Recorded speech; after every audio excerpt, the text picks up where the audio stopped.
Syempre, i-check niya muna kung tama yung product na product. yung product nilagay doon sa same thing din doon sa tourism. Dapat, o paano po kung mali, di kasalanan yun nung So, trabaho niya yun eh. Dapat alam na niya yung So, ibig sabihin, hindi nila ginawa ng maayos yung trabaho nila. exactly.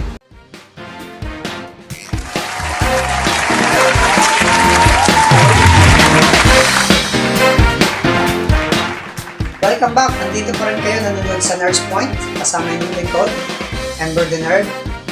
So mga nerds, natatanda nyo ba ang Love the Philippines campaign? Yan yung nag-viral scandal, as usual, dun sa promotional video nila. Anyway, anyone here? Kayo natatanda nyo ba? Yan yung naghugas kamay, itong parang Poncio Pilata, itong tourism secretary na si Doktora Frasco. Yan. So, ang tanong ngayon, after a year, effective ba ang Love the Philippines campaign na yan? Yan ang pag-uusapan natin sa ating travel segment. Kasama ng ating bagong collaborator na manlalakbay, Miss Cassandra Contes.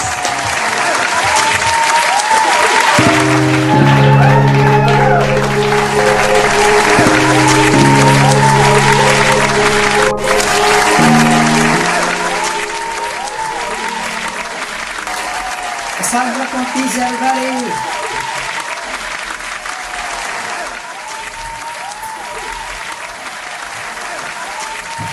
Wow! Ikaw na yata yung pinakamatagal na applause ng introduction ng guest namin dito sa show na to. Ang ganda ng setup mo dito. Meron ka bang wine dyan? Actually, since you mentioned that, actually ako yung bartender dito, yung taga-host. Anyway, so dahil alam namin na alcoholic ka, meron kami para sa inyo. Pero mas maganda yung setup natin doon sa travel talk show. Of course, siyempre mas maganda naman. Para sa inyong kaalaman mga ka-nerds, setup namin ng bar din na ganito, pero shape na pabilog. And of course, mas maganda ang background. Background ng sound ng falls. I think the first episode namin is falls. And of course, yung mismong falls itself, sineta pa namin yung gumawa kami ng parang maliit na kubo para ma-setup yung bar, yung mga props namin. In fact, may ilang oras pa kami nag-travel doon para dalhin na yung mga props para makapag-setup na. And which is, yan yung pag-usapan namin sa segment na ito. So yun nga, as you know by now, Beauty and the Nerd is one of the spin-off nitong Nerds Point. Interesting nga na mas matagal pa yung spin-off kasi nasa mention. But anyway, so Miss Ka, so kwento mo naman ang reaction. First, anong reaction mo nung mapili ka na ikaw yung bagong co-host sa Beauty and the Nerd? Reaction ko, syempre enjoy, pero syempre kinakabahan. Parang ngayon kinakabahan ka, no? Yes. Yeah, actually makikita niyo. Actually panoodin natin yung first scene kung saan kinakabahan siya. Panoodin niyo. I think the biggest changes na mapansin niyo is meron akong bagong ka-beauty na ating makakasama sa ating talakayan sa ating episode. So let's welcome her, Miss Cass. Hello guys. Sana maging interesting itong ating talakayan. Medyo kinakabahan nga lang ako, syempre first time ko. Yeah. Excited ka ba? Pero parang okay lang, hindi mo kamukhang kinakabahan ha. Mukhang okay lang. Yan pala yung kinakabahan sa kanya pero mukhang cool lang siya. By the way, so I'm gonna call you Ka-Nerds and she will call you Ka-Beauties. Ka-Beauties. We are an adventure travel talk show. We literally travel. Alright, so kita nyo naman, medyo yun nga, medyo nervous pa tong. Actually, ganun din ako nung unang-una kong ano sa hosting. Actually, makikita nyo eventually. Ganun din ako, parang ko lang kung sasabihin ko, very stiff ako. And ganun rin si Miss Cass. Pero it turns out, naging okay naman yung kanya. Siyempre, i-check niya muna kung tama yung product na product. yung product nilagay doon sa same thing din doon sa tourism. Dapat, o paano po kung mali, di kasalanan nyo nung trabaho niya yun eh. Dapat alam na niya yung ba yung nilagay nila, hinaluan ng ibang footage. So, Ibig sabihin, hindi nila ginawa ng maayos yung trabaho nila. exactly. Ang importante kasi dito meron kang opinion. Para may masabi ka naman. Di ba, Miss Cass? Ano masasabi mo? Ano ang opinion mo? Sabi nga.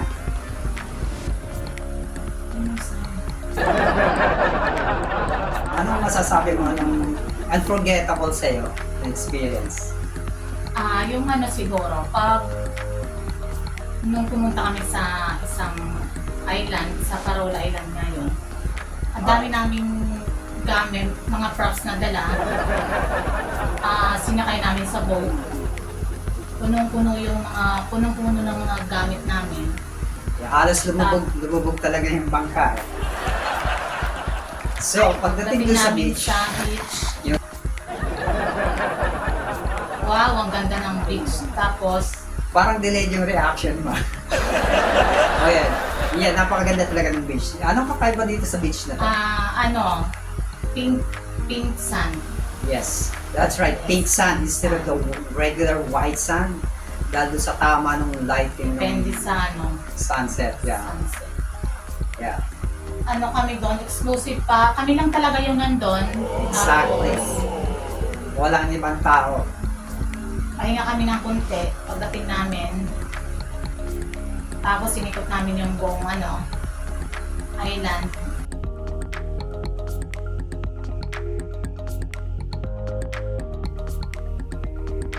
Wow! And nga kami doon, nag-paddle. Yeah, mahilig siya sa paddle. So, gusto niya i-try mga activities. First time na paddle, first time na traveler, first time na paddling. So, kung bakit ka nga pala napili kung bakit kasi ngayon sabi mo sa tingin mo yung future. Kasi sabi mo first time, actually hindi ka nagka-travel before. Yes, correct? hindi ako nag-travel. And then, so how did you end up with this travel talk show? Pero hindi ka nagka-travel. Kasi sa tingin mo, Hindi ko alam. Siguro may mga hindi mo alam? Hindi mo alam, di ba? Kasi nga, Hindi ko nga alam. hindi ka pa nagka-travel dati. Ngayon, dahil magka-travel ka na, gusto mo subukan. Naging co-host ka ng travel talk show. Share mo naman sa ating mga ka-nerds and ka-beauties. Oo nga, dati hindi ako nagta-travel.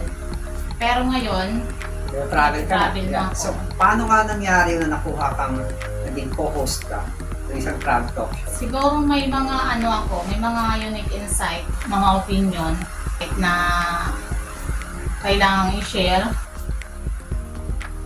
Journey mo yan. I guess you're talking about your journey from not a person who just homebody, Yes. and then someone who is traveling. So I think yeah, you're right. It's a good insight, a good journey from her home being homebody to a traveler. O, di ba? Magandang istorya niyan. Anyway, so yun nga. So kung napansin nyo, so we talk about a lot of travel related. Ayun nga, mga ka-beauties. Pagka-travel tayo, place natin dito sa Philippines. Exactly. We have the best places in the world at bisitahin natin. Pagka kailangan natin siguro bilang Pinoy, kailangan natin maging tour operator para sa kailangan nating alamin yung mga rules para yung mga foreigner mag-enjoy kung pumunta sila dito sa Yes, atin. para balik-balikan naman natin yung Yes. balik-balikan. Ako ba, balik-balik din ako, pero I'm sure, para balik-balikan ni Lendo ba, kailangan alam natin yung mga rules, implementation. Yan, so abangan yan sa mga susunod na episodes na Yes. Abangan nyo na lang mga kabutis. Successful ba? Or failure ba dahil nga naging katawa-tawa tayo sa tingin mo, Miss Cass? Hindi naman makaka-apekto. Bakit? Hindi naman big deal yun eh.